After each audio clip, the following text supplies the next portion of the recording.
Now, 4 staff members of a school in Delhi have been suspended after an FIR was filed in the case of an alleged death by suicide of a class 10th student. According to reports, a 16-year-old student reportedly died after jumping from the Rajendra Place metro station in Delhi after leaving his school on Tuesday. A handwritten suicide note recovered from the student's bag explicitly named the teachers, alleging continuous harassment and humiliation. And this prompted massive protests by parents and students at the school premises, demanding action against the accused. The note also contained a heartbreaking apology to his family and a final wish for justice. Now, following the tragic incident, the principal of St. Columba's School has issued a suspension order against 4 staff members, which included headmistress, coordinator, and 2 teachers. They have been instructed to remain available for official communications, but are barred from visiting the school premises or interacting with students, staff, or parents while the investigation is underway. Now, Delhi government's Director of Education has set up a high-level inquiry committee to probe the death of the student. Now, the 5-member panel has been directed to conduct a thorough, objective, and time-bound inquiry. They have been asked to submit a comprehensive report within 3 days, covering factual findings, observations, conclusions, and specific recommendations. The victim's family returned to Sangli in the state of Maharashtra to perform his last rites. The teen was cremated in his ancestral village. Now, speaking to reporters, the student's father recounted how his son had been repeatedly singled out and insulted over minor issues for months.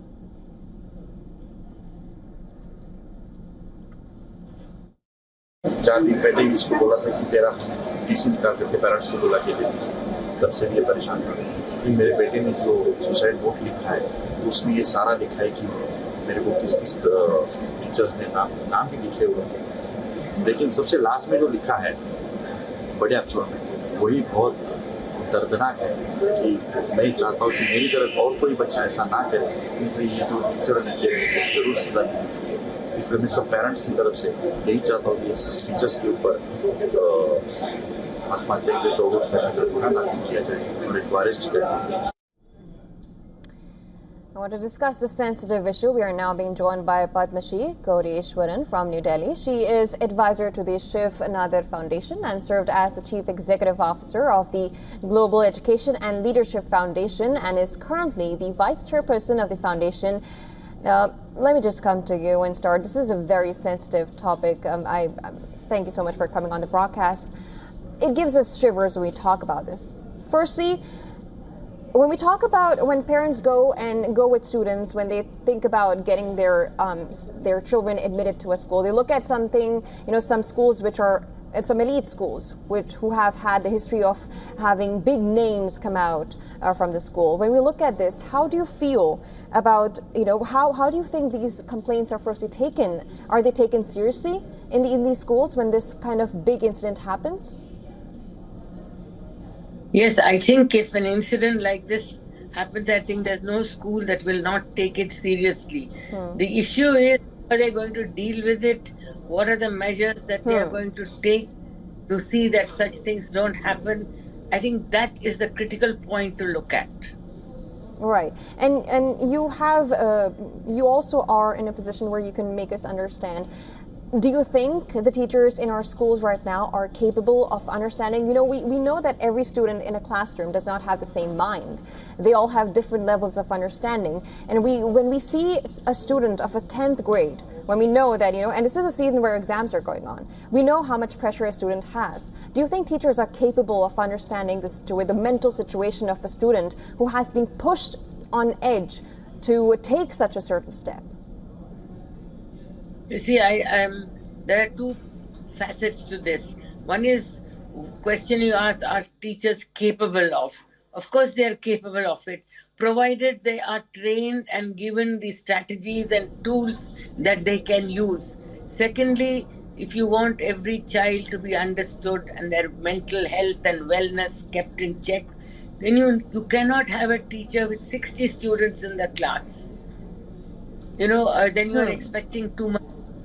But our teacher training is woefully neglected. Whatever training we have available is really not up to the mark. And I think we are still following rules that were there maybe 20, 30 years ago. But the world has changed. The social media has moved in. And so the entire scenario is different. And teachers now have more like facilitators. Then, it's not a top down show anymore. But for all this, to have sufficient training. Absolutely. So they are give Please the go on. schools. Absolutely, and you pointed out something really major. We talk about are the teachers capable, and the number of students they are told to handle. I'll of course come to you. We also have joining us Dr. Aupma Arora, principal of JBM Global School, Noida. Thank you so much for joining us on the broadcast. We just heard from our other guest about how the teachers, there's a lack in training. You are a principal of a renowned school. How do you address this issue? And when it comes to training of teachers, how is it done in schools? When we look at this incident that's happened right now in the school, this is an elite school too. How do you feel about it?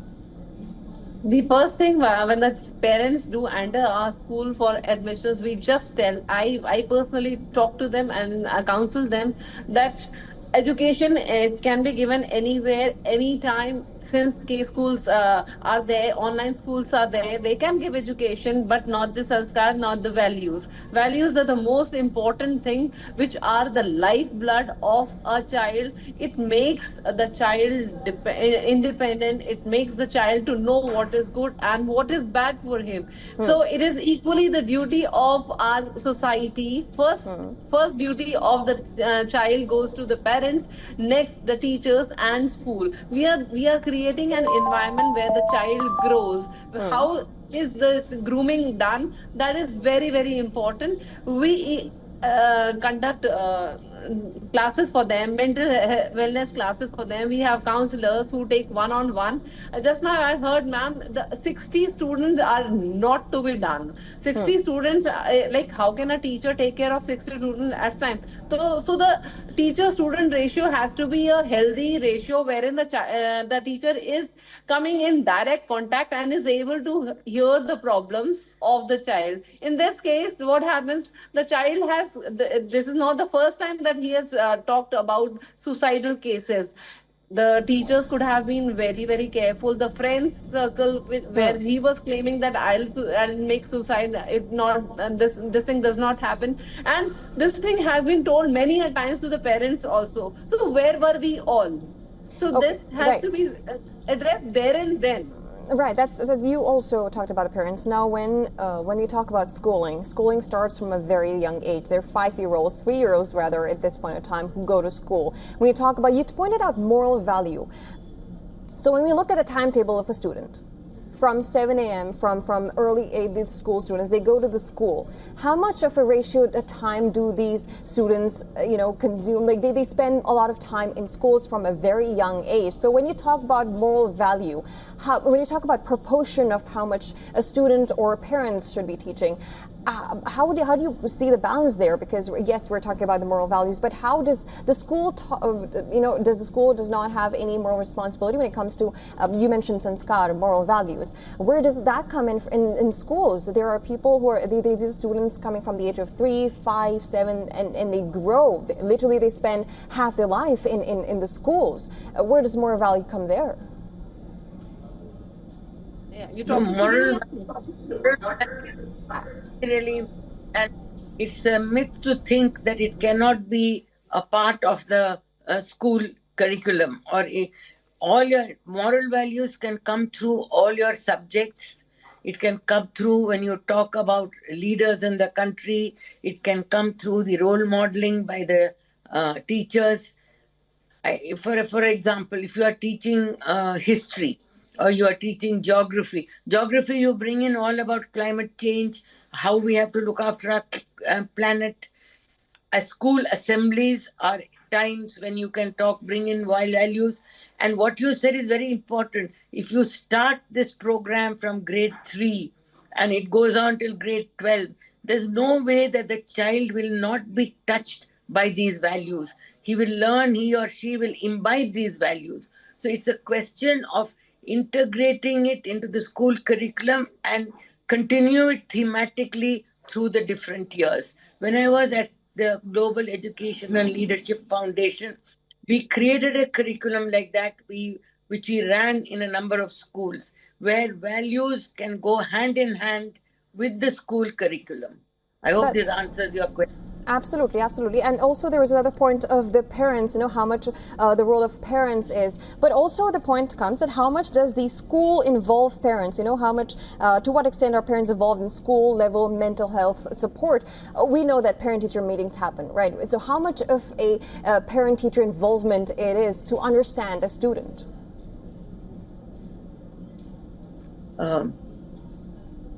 I think schools are now beginning to understand. I think involvement of parents in the upbringing of the child is extremely important. But parents also have to realize that the entire burden of building the character of the child cannot be left only on the school. It's a kind of a